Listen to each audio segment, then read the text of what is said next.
Bueno, muy buenas tardes. Espero que se les haya pasado la siestita. Después de la siestita estamos un poco más refrescados. Es un placer y una gran satisfacción volver a estar en un panel con mi gran amigo, el doctor Enrique Iturriaga, con quien recordamos, hicimos este panel por primera vez, me recordaba, en Nueva York en el año 2004. Los slides son exactamente los mismos. Bien, entonces, estas son mis disclosures. Los temas que vamos a tratar, yo voy a hablar de prevención de complicaciones, evaluación endoscópica, tomográfica y cuidados preoperatorios. Y también hablaré de la prevención y tratamiento de las complicaciones orbitarias, mientras que el doctor Iturriaga va a hablar de prevención y tratamiento del sangrado pre- y posoperatorio y luego prevención y tratamiento de complicaciones de base de cráneo. Lo mejor que podemos hacer para no tener complicaciones es, obviamente, prevenirlas.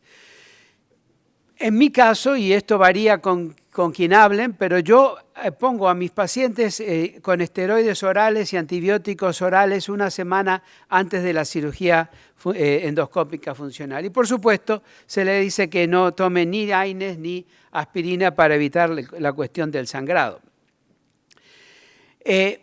Dos cosas a tener en cuenta. La tomografía computada. ¿Qué es lo que vamos a ver en la tomografía computada? Una de ellas es cuál es la relación del techo etmoidal. Y luego ver cuáles son las relaciones de las celdillas etmoidales posteriores y con el efenoides.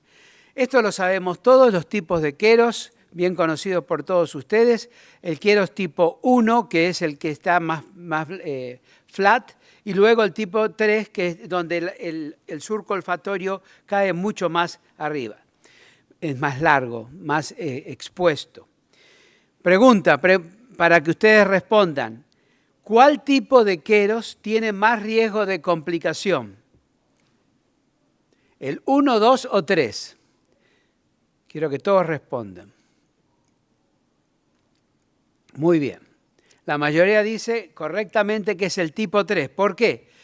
Porque aquí esta lamela lateral es submilimétrica.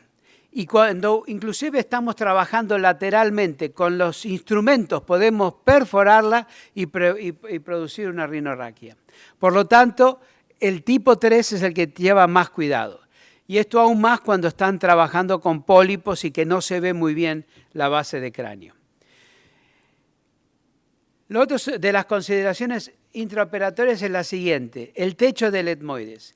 ¿Qué es lo que ven en este preparado, en esta tomografía? Y esa es la pregunta. ¿Qué arteria se muestra en esa tomografía computada? ¿Es la arteria etmoidal anterior, la posterior o la oftálmica? Bien, muy bien. Bueno, parecería que sabemos lo suficiente para evitar complicaciones. En general, esta arteria pasa pegado al techo del etmoides, pero en algunos casos, como vamos a ver, pasa unos 2 o 3 milímetros por debajo, en un surco que está hecho por la arteria misma y que muy posiblemente puede traumatizarse. Después hablamos de las consideraciones preoperatorias de las celdillas etmoido-efenoidales. Esas son las celdillas de Onodi. ¿Por qué son importantes? ¿Qué es una celdilla etmoido-efenoidal?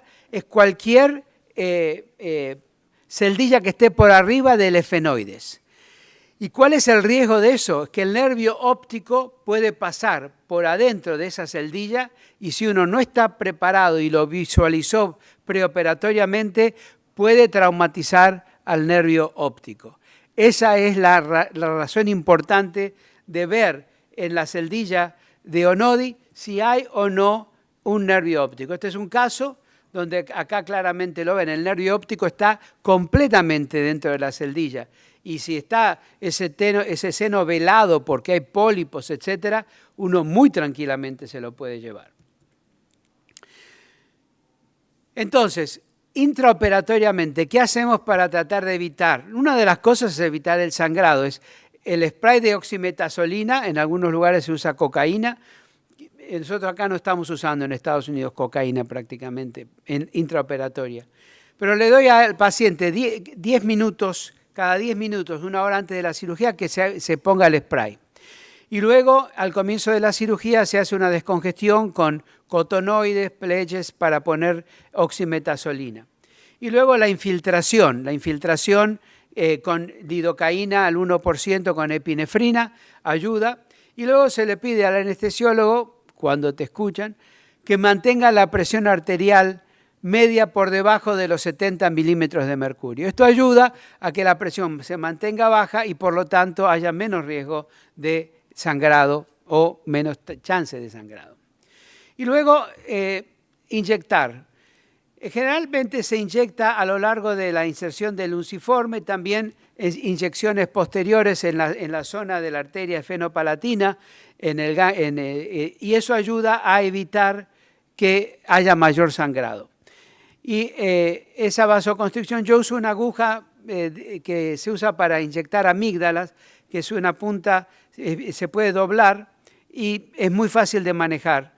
También se puede usar, por supuesto, una aguja para epidural, etcétera, etcétera.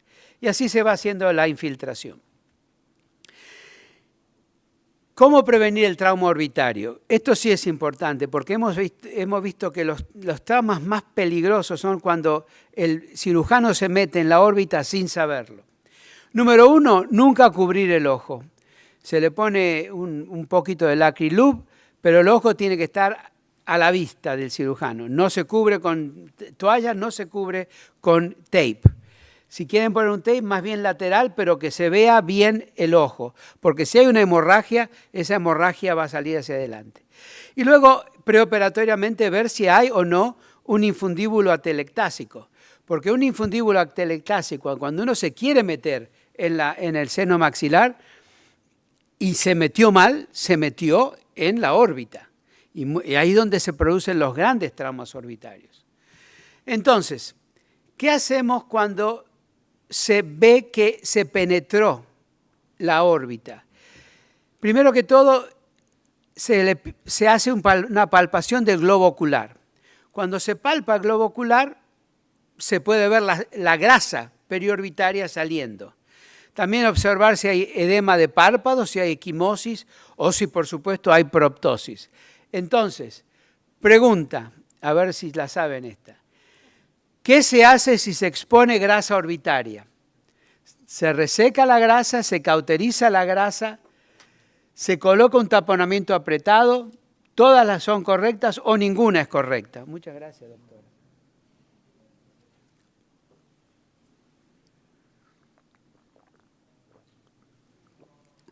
Bien, vamos a contestar esto. No hay que cauterizar la grasa.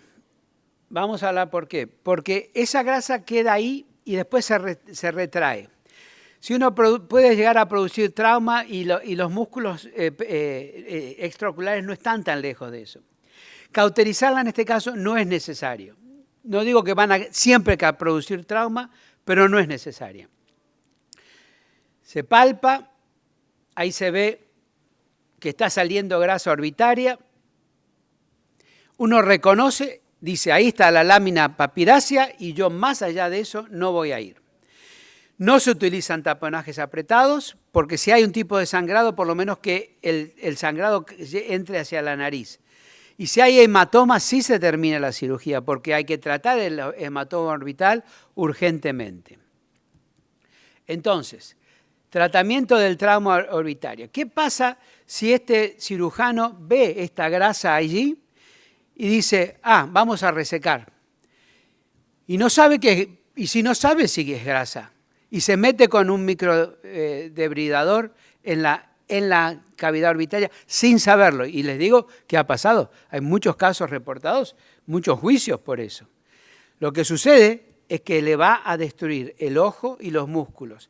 Y les digo, si hay algo de lo que uno no se puede recuperar, olvídense si destruyen el globo ocular, pero que prácticamente no tiene cura, es cuando ustedes se comen un músculo extraocular, cuando se lo llevan con el microdebridador.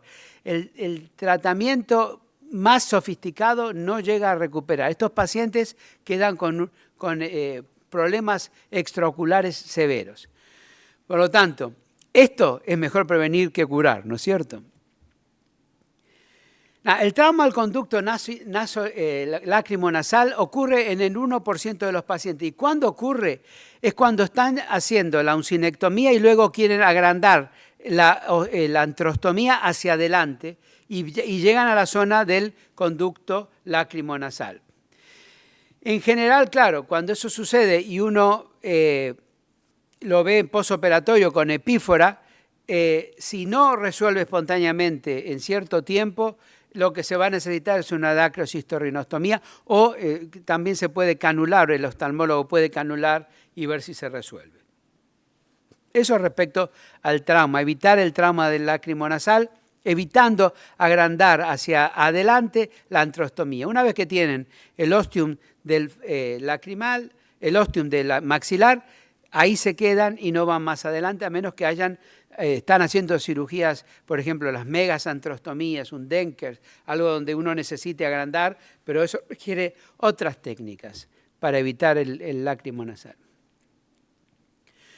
Entonces, anatomía de la arteria etmoidal anterior.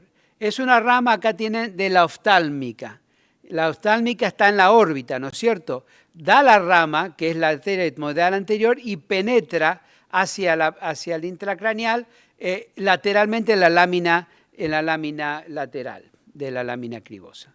Es así como se presenta. Como les decía, cruza el techo del etmoides en un canal dehiscente en un 40% de los casos. A veces está 3 milímetros por debajo del techo del etmoides. Por lo tanto, hay que saber ubicarla para no llevársela. Entonces, cuando penetra la lámina lateral, el espesor de esa lámina lateral es de 0.05 milímetros, muy finita. Por lo tanto, si uno le produce trauma en esa zona, no solamente produce el sangrado, pero también produce una rinorraquia, además del posible hematoma orbitario. Entonces, recordemos un poco la anatomía. Esta es la oftálmica, da la etmoidal posterior y la etmoidal anterior, que generalmente están a 1 centímetro de distancia una de la otra, 1 centímetro por atrás. La etmoidal posterior, la gran mayoría de los casos está en el techo del etmoides y no está por debajo del techo del etmoides. Acá es lo que les mostré antes, cómo en ese canal donde está la arteria orbitaria, eso, verlo anteriormente, antes de hacer cualquier tipo de cirugía en la zona, saber que uno tiene más problemáticamente la zona si es que tiene esa presentación. Entonces, ¿cómo trata un sangramiento intranasal de la arteria etmoidal anterior? Lo tapona y se termina la cirugía. ¿La arteria etmoidal anterior la cauteriza con bipolar o la cauteriza con monopolar? Bien.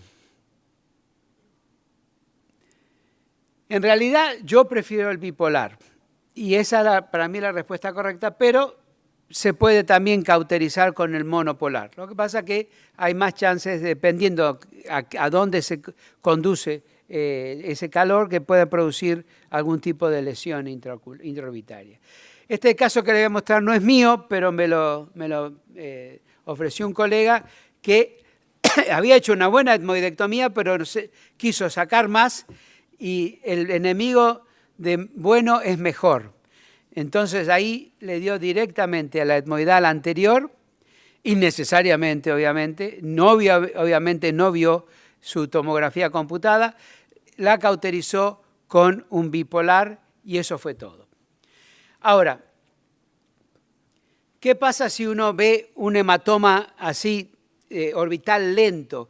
Uno ve que está posoperatoriamente, el ojo está siendo más proptótico. Número uno, si taponaron duro, sacar el taponaje para que lo que pueda sangrar hacia la nariz descomprima. Una consulta al oftalmólogo es importante, se evalúa el movimiento extraocular, el diámetro y reacción pupilar y bueno, y ver, se hace un fondo de ojo. Si se empieza a ver papiledema, ya eso quizás está hablando de que ese hematoma está progresando.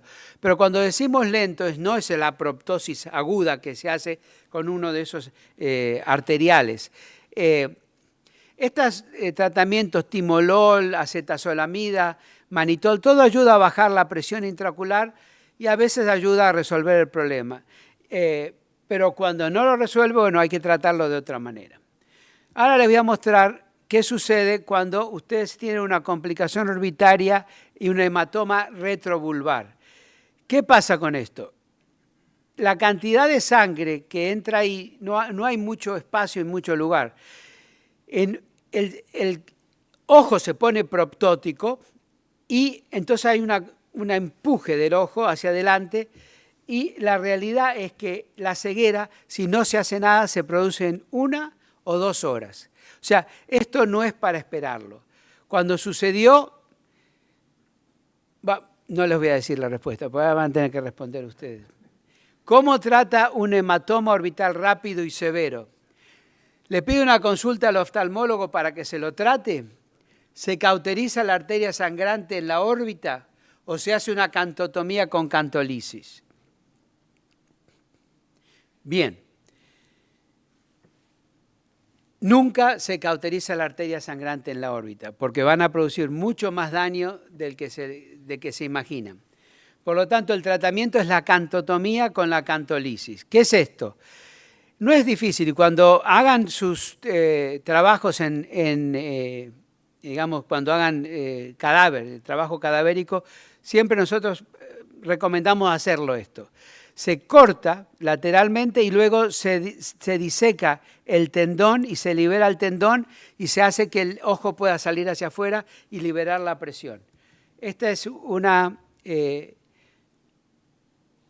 cantotomía con cantolisis en un caso de hematoma orbital rápido. Entonces, se encuentra ese tendón, se corta ese tendón y luego se divulsiona hasta llegar a ver que la sangre empieza a salir. Y con eso se descomprime. Y les digo más, en la mayoría de los casos esto le pueden pegar un punto, pero no hace falta hacer mucho. Se cicatriza muy bien y sin mayor problema. Pero en ese momento, claro, lo que nos interesa a nosotros es que eso drene. Entonces, complicaciones en la cirugía endoscópica nasosinusal. ¿Qué necesitamos hacer para prevenirla? Anatomía, entrenamiento y, por supuesto, operar. Cuando la complicación sucede, hay que hacer un diagnóstico y tratamiento oportuno, ahí y ahora. Si hay una complicación, se suspende el procedimiento cuando la visualización y la localización están muy limitadas. Como dicen, soldado que vive sirve para otra guerra. Siempre se puede hacer más cirugía. Entonces, una complicación puede ocurrir con cualquier técnica y a cualquier cirujano, no importa la experiencia. Lo importante es que estemos preparados para prevenirlas y tratarlas adecuadamente. Muchas gracias.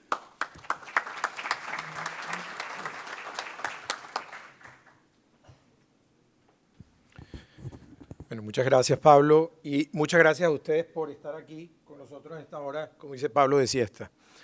Pablo confesó una cosa, hace 20 años fue nuestro primer curso en Nueva York, el curso sobre esto, sobre complicaciones.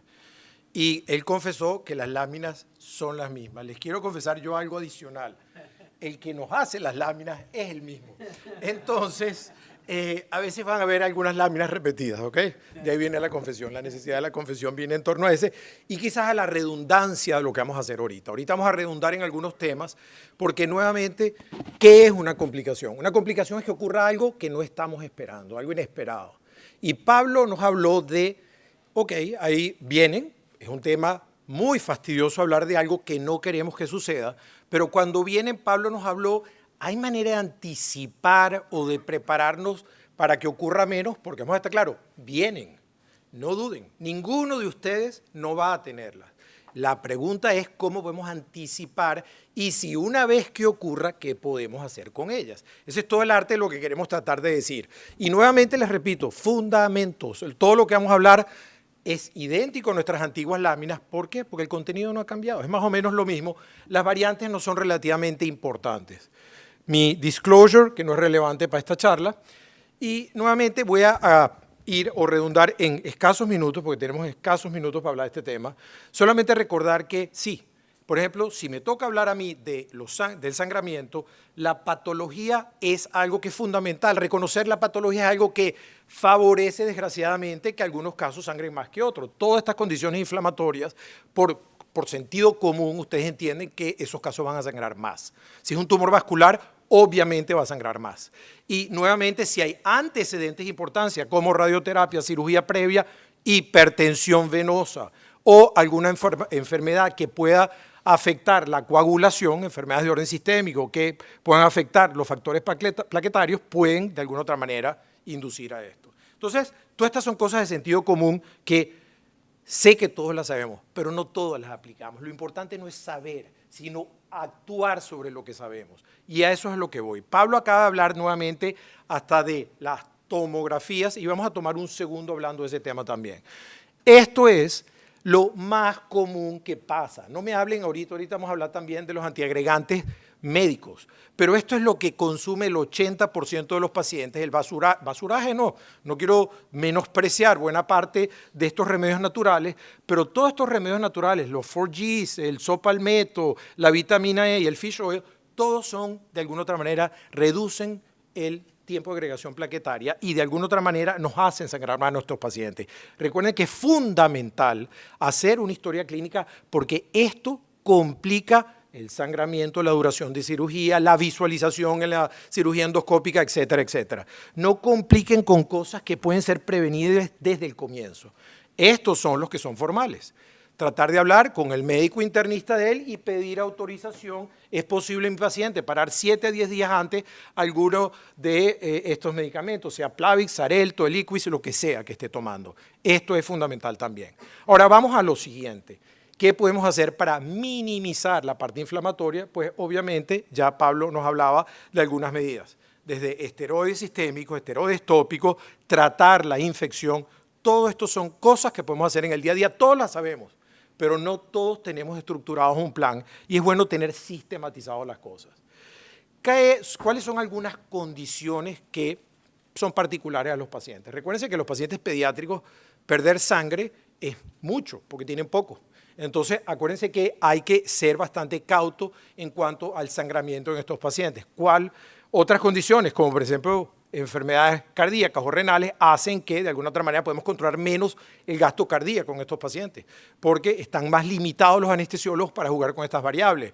Telangiectasia hemorrágica hereditaria o un paciente que les diga de antemano, ustedes prevén que va a ser una cirugía hemorrágica y el paciente les pide formalmente y él firma lo que sea porque no quiere una transfusión. Todo esto son circunstancias éticos, morales, religiosas, como las quieran llamar, pero sumamente complejas porque la labor de ustedes es proteger la vida de este paciente. Y les están poniendo condiciones para tomar decisiones en torno a eventualidades que podrían necesitar una transfusión. Entonces, esto es un problema que no quiero entrar en detalles. Por favor, el diagnóstico correcto, nuevamente, los fundamentos. Los fundamentos quiere decir, todos tenemos tomografías, a lo mejor tenemos angiografías, tenemos todo esto. Aplíquenlo, llévenlo a la práctica. De nada sirve tener la data, de nada sirve tener la eventualidad diagnóstica de un tumor vascular si ustedes no van a llevar esto a la práctica, a la acción del gesto quirúrgico, que es anticipar y prevenir el problema. Pablo habló de lo precedente y nuevamente, si la mucosa es inflamatoria, prepárense. Prepárense con antelación para evitar o para minimizar lo que ustedes tienen que enfrentar.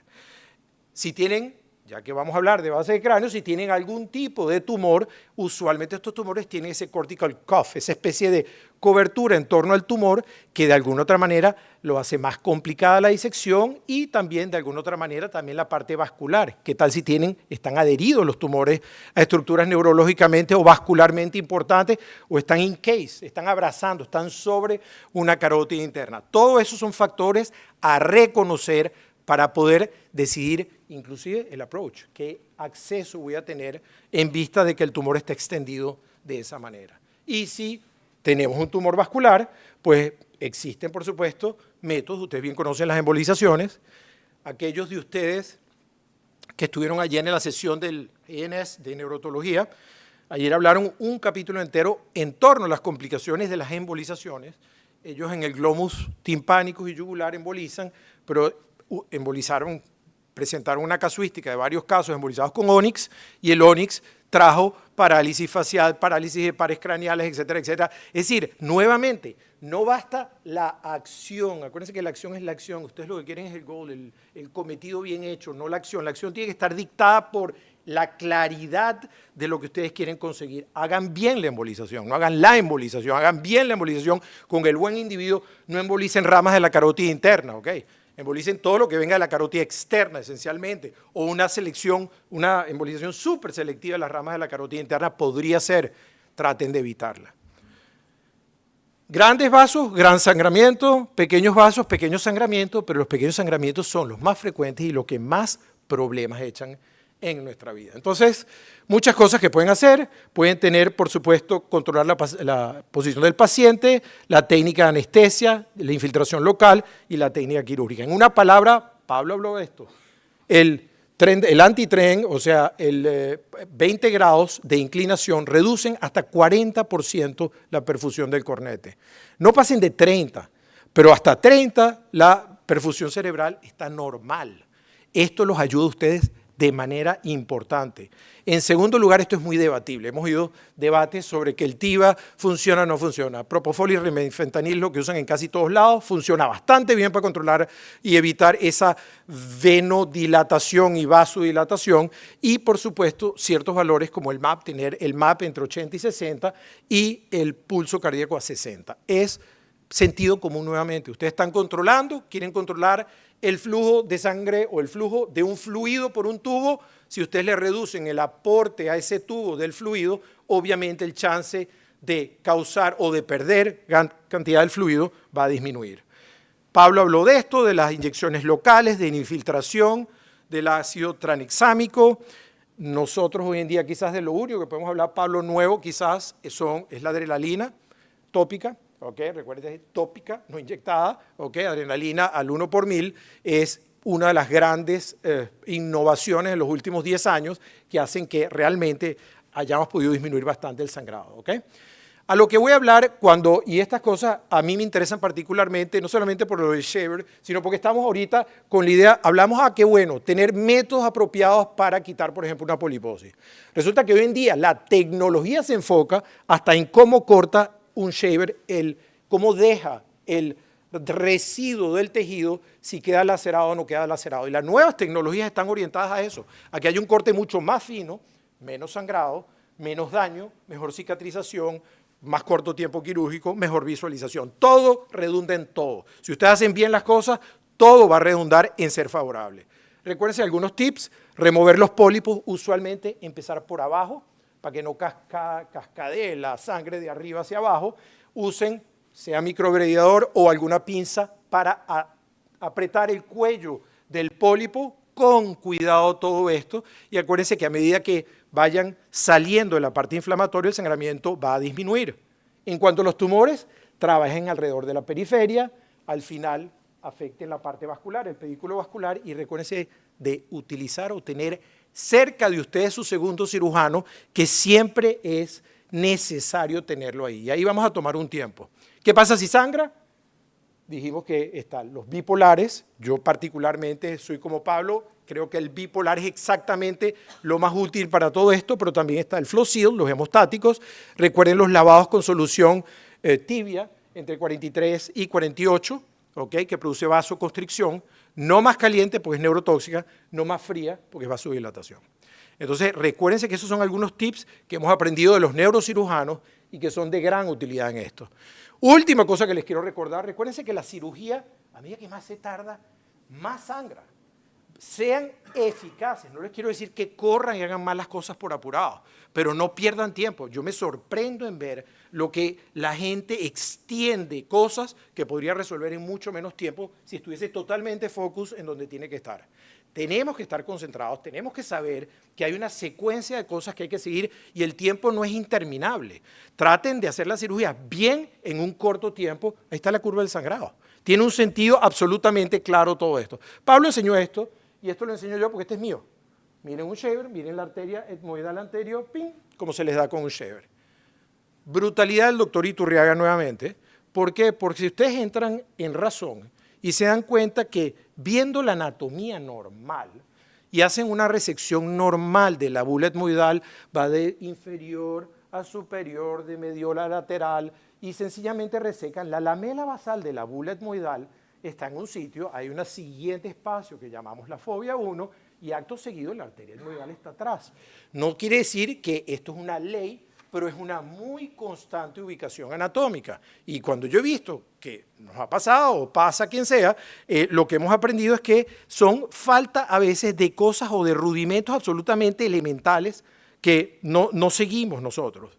Y Pablo mencionaba la arteria etmoidal anterior. Yo les quiero recordar que la arteria etmoidal anterior viene, ustedes saben, carótida interna oftálmica penetra en la base del cráneo, el área etmoidal, hacia la fosa anterior, pero luego reentra. Y ahí tienen, si tuviéramos un pointer aquí, ahí reentra, esta es la rama septal anterior de reentrada. Una vez que entró en la fosa, vuelve a salir. Esta es la septal anterior, aquí tienen la falciforme y aquí tienen la meninge anterior. Son unas ramitas todas de la arteria etmoidal anterior que están rondando por ahí y que en muchos casos son la fuente de epistaxis, sobre todo esta septal anterior. ¿Ok? Esto viene de Aldo, que siempre, ahora lo llaman el punto S, pero sencillamente es esta ramita que sangra con relativamente frecuente y una ramita adicional de la septal anterior. Entonces, no olviden ella. Y Pablo me pidió que hablara de la carótida interna y de la esfenopalatina. Si vemos a la esfenopalatina, aquí estamos viendo de lateral a medial. Esta es la lámina perpendicular del palatino, la apófisis orbitaria, la apófisis esfenoidal, y aquí está el foramen esfenopalatino. Por ahí entra la esfenopalatina de la fosa pterigopalatina hacia las fosas nasales. Y recuérdense que esa esfenopalatina no es una arterita única, sí es una arterita terminal de la IMAX, pero se divide como un pulpo y da ramas por todos lados. ¿Okay? A todas las estructuras endonasales le va rama. Corneta inferior, corneta medio, la septal posterior, todo lo que consigan dentro de las fosas nasales, 80% va a estar irrigado por sus derivados. Y da también inclusive en el canal palatino descendente algunas ramas. Entonces es importante, acuérdense de entender la anatomía para que puedan, cuando tengan que hacer algún gesto en esta zona, poder entender claramente que cuando la busquen en esta zona no pueden buscarla como algo único. Esto es un seno maxilar izquierdo, aquí ven perfectamente la exposición de la pared posterior, aquí está el colgajo nasoseptal, y aquí ven una de las tantas curvaturas que hace la arteria y con una de las ramas que va a derivar dentro de la fosa nasal, la mucosa endonasal, aquí tienen el nervio infraorbitario, pero a lo que voy es que esto es bastante más complejo de lo que ustedes se imaginan. Esta arteria da múltiples ramas, tiene distintos segmentos, no esperen solamente cauterice a la arteria esfenopalatina. Usualmente muchos de estos vasos son los que están trayendo la epistaxis.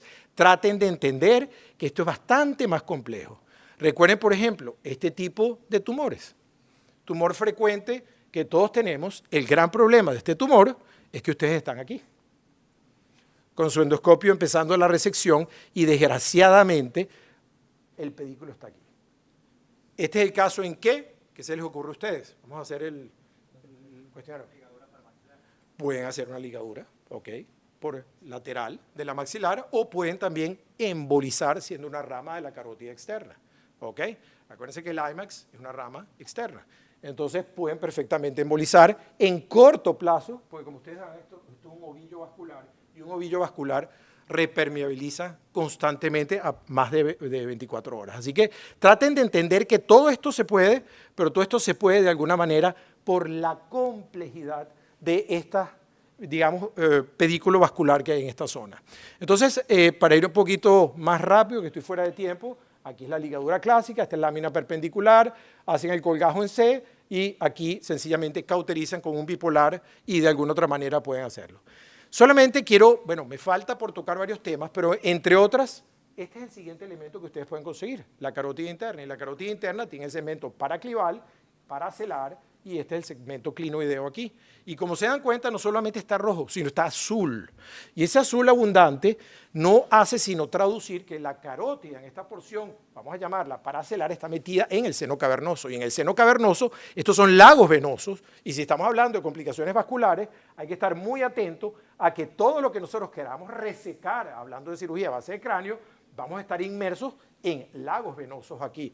Peor aún, el problema es más complicado. En los adenomas hipofisiarios, 37,5% de los adenomas se extienden a este lago venoso que se llama el seno cavernoso. Problema aún mayor, está la carótida, está inmersa en un lago de sangre y ahí tenemos una extensión tumoral que distorsiona la anatomía usual del paciente. Y usualmente el compartimento superior de este seno cavernoso es el más invadido, luego el posterior, el inferior y el lateral. Todo esto no nos hace sino poner en auto que es muy frecuente en esta cirugía cuando vemos la extensión que pase esto. No puedo hablar porque no tengo tiempo para hablar de nada de esto. Lo único que puedo resumir es, si ustedes previenen, ustedes son, acuérdense que todo lo que queremos dejar es un mensaje de anticipación y preparación. Supongamos que tienen que anticipar. Si se van a meter en cirugías complejas, ustedes tienen que tener un equipo con un neurocirujano apropiado. Ustedes tienen que tener una unidad de radiología intervencional disponible cerca de ustedes. Porque esto pasa, jóvenes. Esto no duden de que va a pasar. Esto pasa. Si hacen, pasa. Y cuando pase, hay que saber resolver. Por otro lado, tengan un protocolo de solución.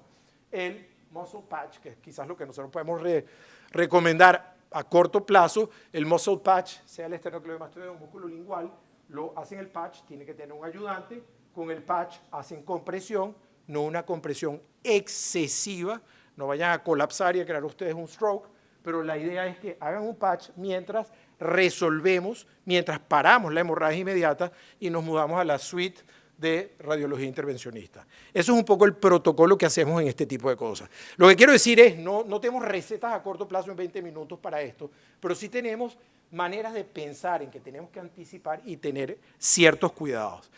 De los leaks, en un minuto, esto pasa también, bienvenida, y de las que deberíamos hablar es esto, de los quirúrgicos, de los no planeados, los iatrogénicos quirúrgicos, y quizás si lo único que puedo yo decir de todo esto es, obviamente hay tecnologías que pueden ayudar a visualizar, a corregir algunos defectos, hay muchas maneras como lo pueden hacer, como injertos, vasculares, no vasculares, lo que fuese, distintas técnicas, quizás resumiendo los multilayers, cuando la apertura es grande, poner varias capas es lo más sensato. Usualmente 2 intracraneales, una intra y otra epidural, y 2 extracraneales puede ayudar, o 2 y 1, o 1 y 2, pero lo que ustedes quieran, pero usen por lo menos 3 capas, es lo usual.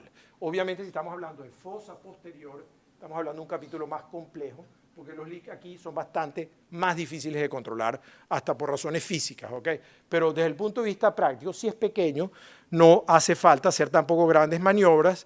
Aquí podemos tomar injertos de cualquier lado, pero esencialmente pueden, si son pequeños, un free mucosal flap, hacen lo que llaman un fat plug, agarran un poco de grasa del lóbulo de la oreja, lo meten intra, lo traccionan para que haga el plug y luego le ponen un free flap encima, un poquito de Surgicel encima, un poquito de gel foam encima, y esto corrige buena parte de los pequeños leaks que podemos hacer durante la cirugía que sean pequeños. Nuevamente, a esto no se le puede tener miedo. Esto hay que actuar. Cuando ustedes sospechen de él, háganlo. No se paren por eso. Esto no digamos, traiciona nada de la calidad de ninguno de nosotros. Al contrario, nos da poder. ¿Por qué? Problemas vamos a tener y los resolvemos. Y acuérdense una cosa, Pablo habló de los problemas médico-legales y cuando hablamos de complicaciones, bienvenidos, porque hay una serie de personas dando vueltas alrededor de nosotros que se llaman los abogados. Pero acuérdense que nos volvemos poco vulnerables en la medida cual las complicaciones no son nuestra vulnerabilidad, es no actuar apropiado con las complicaciones. Si usted tuvo una complicación e hizo lo correcto, ustedes son poco vulnerables, muy poco vulnerables. Lo que donde pasan a ser vulnerables es no controlar la tendencia natural del humano a tenerle miedo a afrontar algo que no estaba esperando y tratar de esconderlo. Ahí tenemos que ser lo suficientemente honestos. Esto es una cosa interna. Esta charla es psicológica prácticamente, porque si logramos nosotros tener la confianza y seguridad para, tengo un problema, lo resuelvo y aquí tengo las estrategias, nos volvemos bastante más seguros en la vida, jóvenes, menos vulnerables. Así que yo creo que ya me pasé de mi tiempo, pero lo único que puedo decirles es que sí, hay muchas maneras en función de los distintos leaks que tengamos. Podemos hacer distintos tipos de diseños libres, no libres, con grasa, sin grasa. Si esto, por ejemplo, a nivel de la fobia etmoidal, acuérdense de liberar el entorno de la apertura que tienen, lo limpian bien alrededor, luego ponen su fat plug, en este caso, eventualmente, lo ponen bien adentro, luego ponen nuevamente su free flap y esto es una manera bastante razonable de atacar buena parte de las eventualidades que tenemos, ¿ok? No se olviden, por último, de los flaps pediculados y del rey de todos ellos, de nuestro querido Hassad Basastegui flap, ¿ok? Pediculado en la arteria septal posterior y todas las variantes que hay. Acuérdense que la arteria septal posterior se puede vivir temprana o tardía y de alguna otra manera eso hace que hay que ser bien riguroso con el pedículo del flap, justo por debajo del ostium esfenoidal, encima del marco cuanal y van bien lateral para que rote bien el flap. Y esa es la mejor manera de proceder ahí. No me voy a detener enseñando esto, pero en resumen quiero que quede claro que el arte de todo esto es anticipar. La complicación, usted me va a decir, pero un momento, ya hay un contrasentido filosófico aquí. ¿Cómo es anticipar algo que ocurrió y que no estabas esperando? Sí, inclusive ahí hay una anticipación. La anticipación es tener la preparación en caso de que ocurriese y en segundo lugar tomar todas las medidas, por simple que sea el caso, tener todas las medidas así como tienen los anestesiólogos. Los anestesiólogos, en un caso sencillo, de todas tienen un car crash ahí. Ellos piensan que se le puede complicar y en caso de que se complique, hacen algo, porque tienen las medidas tomadas ahí. Ese es el arte de todo. Creo que ese es el mensaje que podemos pasar nosotros, ¿no? ¿Okay? Muchas gracias.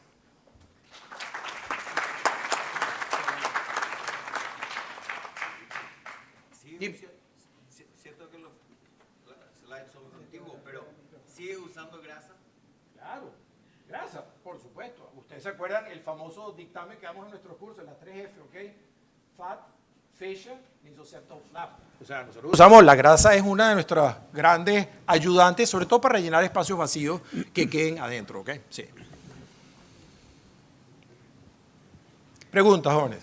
Y otro más, en los grandes, por ejemplo, tienes un anestesio neuro y tienes una gran resección, ¿usas el graft que es el sintético? El que usa Roy, por ejemplo, Roy, sí. Bueno, vamos a estar claros, Roy es uno de los individuos que tiene mejores estadísticas, porque te voy a decir una cosa, es increíble lo bien que le va a ellos con el allograft, ¿ok? Y les voy a decir una cosa, es lógico, si a ti te va bien con un sistema, y ojo, ni siquiera tiene que tomarlo él, o sea, lo pone, lo corta y lo pone ahí. A mí me parece que es formidable. Es una técnica que ellos han demostrado por años que funcionan, así que es algo obviamente cubierto después con el Nizoceptal flap, pero tiene resistencia, se incorpora, tienen años de seguimiento viendo estos casos. Sí, hay veces que hay un poco el efecto de hamaca, pero bueno, es parte de todo. Que yo diga que nosotros no lo tengamos por otras técnicas.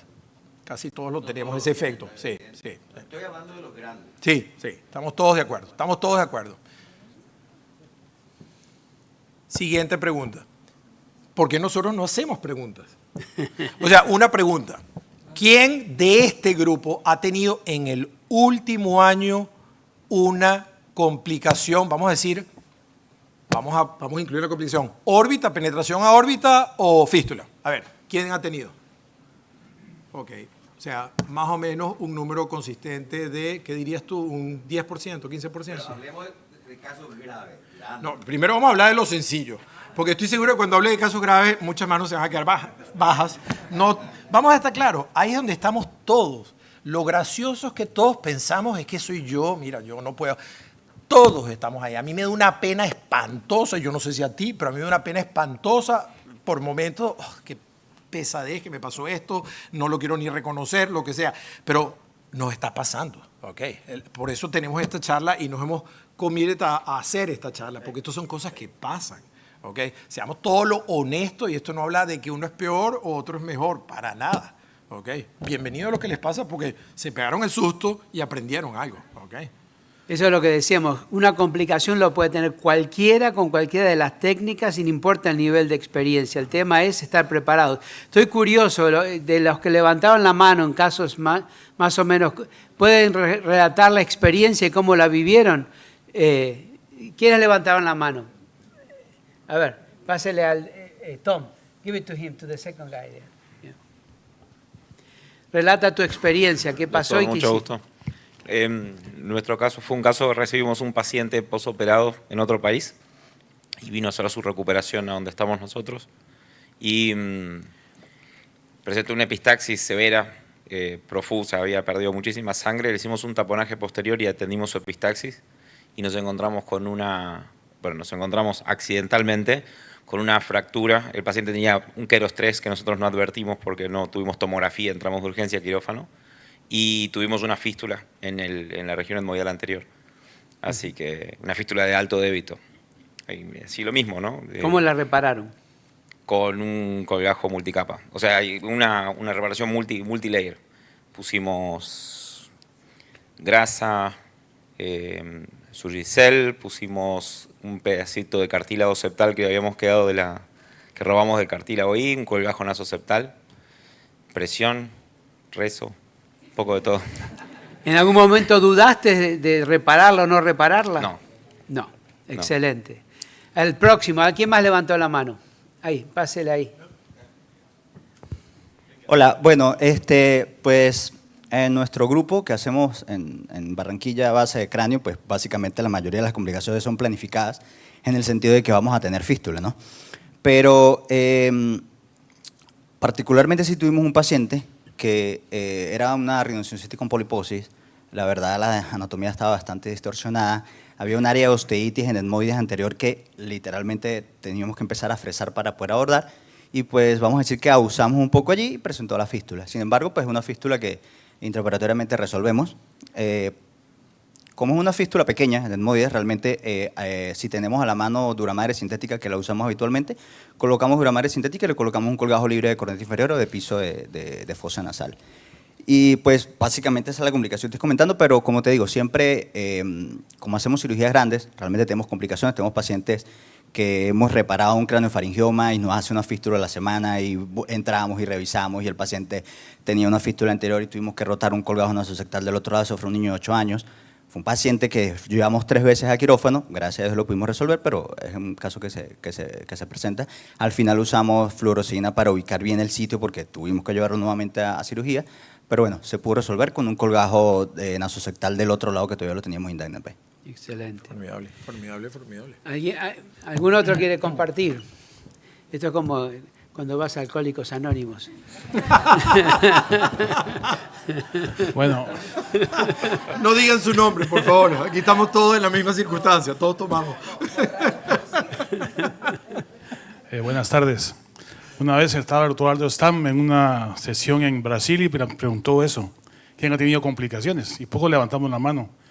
Pero hablaron de epistaxis, pero quisiera saber qué hacen con una epistaxis de carótida interna al estar quitando una hipófisis. Otra pregunta que les tengo es, cuando ponen un injerto y nosotros ponemos fascia lata para reparar una lesión grande de fístula, ¿le dejan o no le dejan drenaje? ¿Qué tipo de alternativa tienen para eso? Gracias. Bueno, yo creo que es una pregunta interesante porque es una pregunta que tiene 2 vertientes. No me quiero ir un poquito de parte de lo que ustedes han comentado ahorita y después respondo a esto.